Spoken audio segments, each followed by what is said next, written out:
estamos aqui direto do CAPS com alguns prestadores, servidores da Secretaria de Saúde, outros do CREAS, para vir passar informações para vocês sobre o valor do Setembro Amarelo para nós. Aqui a gente tem a presença ilustre do secretário de Saúde, o Sidney Alves de Carvalho, a coordenadora do CREAS, né? A Geriana. Temos ali a Cláudia, assistente social. Não é Cláudia? Coordenadora. Ali uma participante. Aqui a gente tem a Cláudia, assistente social. A psicóloga Mônica, lá do Centro, a enfermeira Cristiane e eu, diretora aqui do CAPS. Quero falar para vocês a importância do Setembro Amarelo. A população pode perguntar assim, por que não pode ser agosto amarelo? Por quê? Vamos contar simplesmente uma historinha para vocês. Em 1995, nos Estados Unidos, um jovem de 17 anos, pelo nome de Nike Man, ele era um jovem muito habilidoso. Ele sucateou um carro e esse carro ele pintou de amarelo. Um certo dia ele pegou esse carro e saiu pelas ruas e suicidou. Sua família até então, ele não sabia que ele tinha problema psicológico mental. Foi um caso assim que abalou, na verdade, os Estados Unidos e o mundo. Sua família, muito triste no seu velório, resolveu ajudar a população. O que eles fizeram? Fizeram uma cesta com fitas amarelas e com cartões. Nesse cartão estava escrito: se precisar de ajuda, procure. E isso valeu a pena, porque realmente esses cartões chegaram a quem realmente precisava. E nisso deu-se então o Setembro Amarelo, que a gente comemora dia 10 de setembro, mundialmente. Então fica a dica, gente. As meninas vão passar aqui para todo mundo prestar muito bem atenção. O valor do Setembro Amarelo, diga não ao suicídio, porque é uma doença silenciosa, mas leva a pessoa à morte. Então eu passo a minha palavra para a enfermeira Cristiane. Olá, gostaria de falar também sobre o Setembro Amarelo, um mês de prevenção ao suicídio. Devemos nos conscientizar a respeito desse tema. E por que devemos falar em suicídio? Esse assunto ele gera dor, ele gera medo, tem muitos tabus a respeito, mas nós só vamos conseguir conscientizar as pessoas quando nós falarmos sobre o suicídio, quando nós deixarmos que as pessoas tenham um espaço, uma abertura para comunicar, para verbalizar as suas emoções.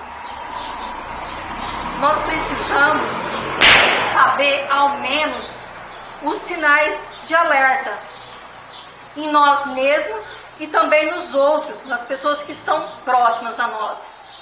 E isso é o primeiro passo para estar falando sobre o suicídio. Reconhecer em nós mesmos os sinais de tristeza, de angústia, de ansiedade, que pode até levar a pensamentos suicidas. Segundo os dados da Organização Mundial de Saúde, 800 mil pessoas cometem suicídio anualmente. É um número muito expressivo. Isso significa que no mundo, a cada 40 segundos, uma pessoa comete suicídio.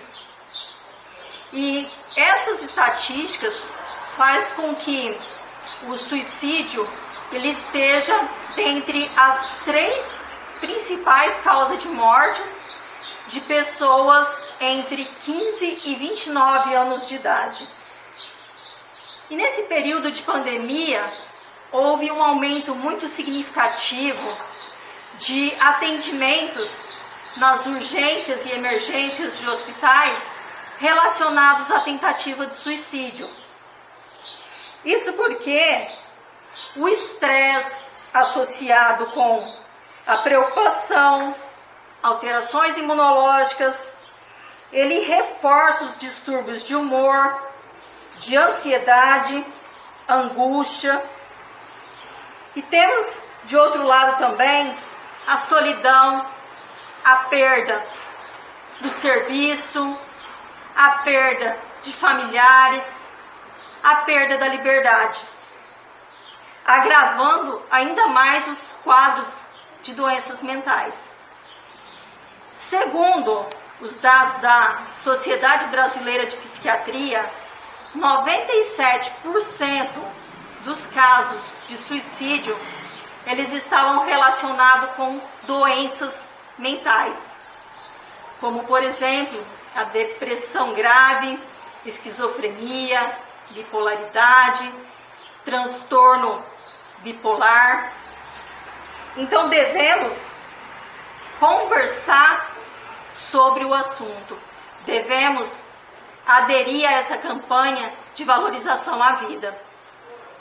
E eu passo a palavra agora à psiquiatra, doutora Amanda Aquino Nunes. Olá, eu sou a doutora Amanda Aquino Nunes, sou médica, especialista em psiquiatria e atuo no CAPS de Alta Floresta. Eu vou conversar com vocês sobre a importância do CAPS na prevenção ao suicídio. Bom, os Centros de Atenções Psicossociais, os CAPS, eles são estratégicos no âmbito da saúde pública em saúde mental. Esses centros, eles buscam a incorporação em saúde mental. Nesse sentido, o suicídio apresenta-se como uma das muitas demandas complexas do serviço. Como que é o cuidado ao usuário do CAPS em situações de tentativa ou risco de suicídio? No Brasil, observa-se que a tentativa de suicídio habitualmente está associada à possibilidade de obtenção de uma resolução aos problemas pessoais. O indivíduo, ele busca o término de suas angústias e acaba adotando uma postura que vai contra a sua própria vida. É caracterizada como um dos casos de emergência em saúde, pois oferece um risco de morte iminente, que carece de detecção dos fatores que possivelmente estejam associados a esse comportamento autoagressivo, a fim de reduzir os riscos. Os fatores de risco e de proteção, ou seja, fatores que vão predispor ao aumento desse evento ocorrer ou que vão proteger o indivíduo disso. Como identificar esse paciente suicida, né? O reconhecimento dos fatores de risco e dos fatores de proteção são fundamentais para ajudar o profissional de saúde a determinar clinicamente o risco. A partir dessa determinação, estabelecer as estratégias para reduzir. Os médicos ainda não possuem o poder de prever exatamente quem irá se suicidar, mas podemos tentar reduzir os riscos. O conhecimento dos fatores de risco pode auxiliar os médicos a identificar a população e quais os eventos que podem ocorrer com maior frequência. Dentre esses, os principais fatores de risco são tentativa prévia de suicídio, que é o fator preditivo isolado mais importante, pois pacientes que tentaram suicídio previamente têm até 5 a 6 vezes mais chance de tentar novamente o suicídio. Estima-se que 50% dos pacientes que se suicidaram já tentaram suicídio previamente. Outro fator muito importante são as doenças mentais, e essa é a nossa maior determinação da importância do CAPS, pois sabemos que quase todos os suicidas tinham uma doença mental. Muitas vezes essas doenças não estavam diagnosticadas ou frequentemente não estavam tratadas ou não tratadas de forma adequada. Os transtornos psiquiátricos mais comuns são a depressão, o transtorno bipolar, o alcoolismo e abuso de dependência de outras drogas, os transtornos de personalidade e esquizofrenia. E sabe-se também que pacientes que possuem mais de uma comorbidade, ou seja, mais de uma doença psiquiátrica, ele tem um risco aumentado. Ou seja, quanto mais diagnósticos o paciente possui, maior é o risco. Destaque-se, entre outros fatores de risco, a desesperança, o desespero, o desamparo e a impulsividade. Doenças mentais e aspectos sociais. As doenças mentais mais comuns são a depressão, como eu havia falado, o transtorno bipolar, transtornos mentais relacionados ao uso de substâncias, transtornos de personalidade e esquizofrenia. O aumento com risco de doenças mentais, pacientes bipolar, por exemplo, que tenha também uma dependência de álcool, ele pode ter um risco muito elevado. Antecedentes sociais que predispõem. Gênero masculino, idade entre 15 e 30 anos e acima de 65. Sem filhos, moradores de áreas urbanas, desempregados ou aposentados. Pessoas em isolamento social, e isso já nos traz um alarmante muito importante, que é o isolamento social em decorrente da pandemia, o que tem aumentado drasticamente os índices de doenças mentais. Populações específicas também, como indígenas, adolescentes, moradores de rua, também estão mais predispostos. Também temos os aspectos psicológicos, ou seja, perdas recentes, pouca resiliência, personalidade impulsiva, agressiva ou de humor instável, ter sofrido abusos físicos ou sexuais na infância, desesperança, desespero e desamparo. Existem também algumas doenças que não são mentais, mas que ela aumentam o índice. São doenças orgânicas incapacitantes, pacientes que têm dor crônica, doenças neurológicas, tumores malignos, AIDS, ou seja, são doenças muito graves que o paciente ele já acha que pode morrer a qualquer momento, então isso aumenta o índice de suicídio. Bom, enfim, sabemos hoje que praticamente 100% dos suicidas tinham uma doença mental. Muitas vezes elas não são diagnosticadas ou não tratadas. De fato, dos que morreram por suicídio, cerca de 50% a 60% nunca se consultaram com um profissional de saúde mental ao longo de sua vida. Metade dos que morreram por suicídio foram a uma consulta médica em algum momento ou período dentro dos 6 meses que antecederam a sua morte. E 80% foram ao médico não psiquiatra no mês anterior ao suicídio. Falar de uma rede de saúde para prevenção de suicídio é reforçar a importância de ter uma rede bem integrada. A prevenção não deve ser iniciada apenas nos centros com foco em saúde mental, mas deve ser observada no âmbito de saúde pública. Ou seja, o paciente ele deve ter a chance de buscar ajuda em todo o setor de saúde pública, não somente no setor de saúde mental. E é importante que ele busque ajuda, que ele converse, que ele fale para alguém e que essa pessoa ajude ele a buscar também outras ajudas, ok? Obrigada a todos pela atenção. Sou a Mônica e esse diálogo sobre esse tema suicídio é extremamente importante e necessário. Eu gostaria de falar um pouco sobre as causas que levam ao suicídio.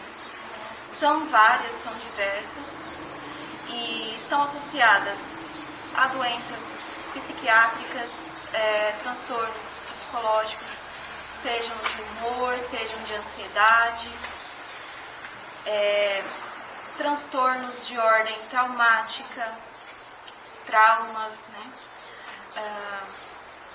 Situações estressantes recorrentes. Temos também uso e abuso de substâncias, drogas, alcoolismo, e inúmeras situações que ocasionam um sofrimento tão intenso na pessoa, do qual ela não consegue encontrar outra alternativa a não ser tirar a sua própria vida. Então, quando a pessoa tem essa ideação suicida, ou seja, o desejo de tirar a própria vida, é como se ela não encontrasse outro caminho, não encontrasse outra alternativa, e o único jeito é ela tirar sua vida para cessar aquele sofrimento. Então é importante que nós estejamos atentos aos sinais de alerta. Tem um mito de que pessoas que dão sinais só querem chamar atenção e que não vão cometer suicídio. Isso, na verdade, é um mito. E as pessoas dão diversos sinais e é importante que nós estejamos atentos a esses sinais. Alguns sinais de alerta, né, que levam a crer que uma pessoa está em risco de suicídio são frases que a pessoa começa a falar que indicam a perda pelo interesse em viver, a perda do sentido da vida. Por exemplo, tenho vontade de desaparecer, ou vocês viveriam melhor sem mim. Frases de culpabilização, quando a pessoa diz, é tudo culpa minha, eu não mereço viver. E sinais comportamentais também. Exemplos, a pessoa passa a se isolar, recusa-se, perde o interesse em atividades que antes ela gostava. E sinais também nas redes sociais.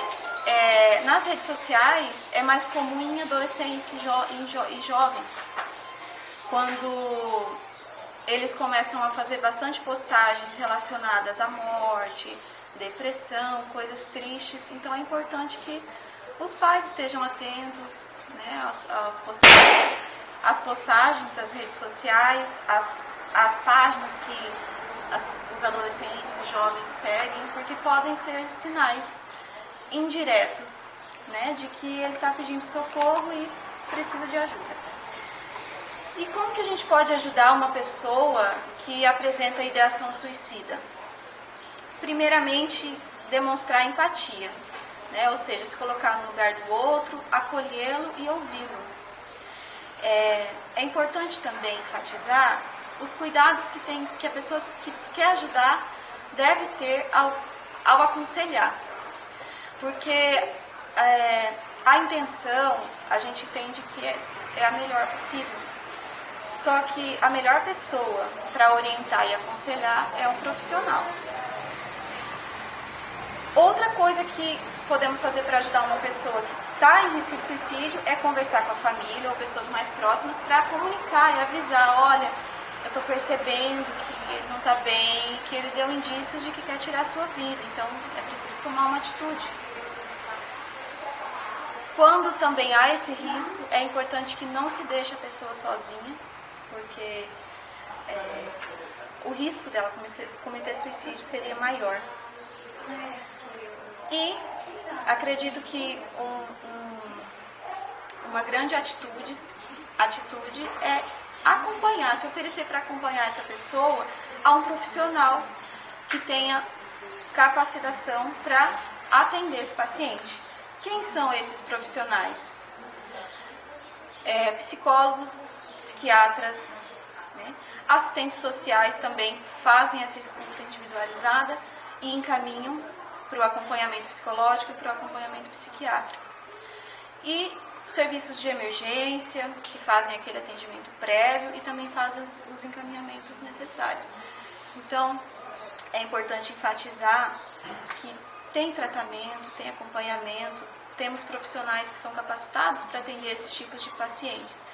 E é muito importante que se fale nesse tema, se fale em suicídio, que, como a colega Cristiane, enfermeira, falou ainda há pouco, ainda é considerado como um tabu. Eu sou Cláudia Boni, assistente social do CRAS, né? Hoje a gente vem falar de um tema muito importante, que é a prevenção ao suicídio, né? Que é um tema dentro da saúde mental. A nossa preocupação quanto profissional é levar à população que não é só o Setembro Amarelo, e sim todos os meses do ano, que é muito importante ficar atento, né, aos sinais, ao suicídio, assim como a Mônica, a Cristiane já falou. É muito importante falar sobre esse tema. Hoje, a gente tem muitos casos, a gente está vendo na mídia, né, falando muito sobre esse assunto. Temos que atentar muito às nossas crianças, nossos adolescentes em casa. Por quê? Os adolescentes, eles entram numa fase que eles precisam do apoio emocional da família. E nós, quanto profissionais, nós, quanto pais, temos que observar os sintomas, assim como a Mônica já disse. Observar aquela criança ou adolescente que se veste com roupas compridas, né, que está o tempo todo cobrindo todo o corpo. A gente tem que se atentar muito, porque às vezes eles estão cometendo a automutilação. A gente tem que se atentar então a esses adolescentes que muitas vezes, devido ao tempo de pandemia, se encontram ociosos, né? às vezes muito fechado, procura, não tem o que fazer, fica muito na internet. Então a gente pede atenção aos pais que tomem cuidado, né, para observar essas crianças e adolescentes. Nós temos os profissionais de apoio que podem estar procurando, tem a demanda, né, que hoje não é pequena, então a gente tem que procurar apoio com os profissionais.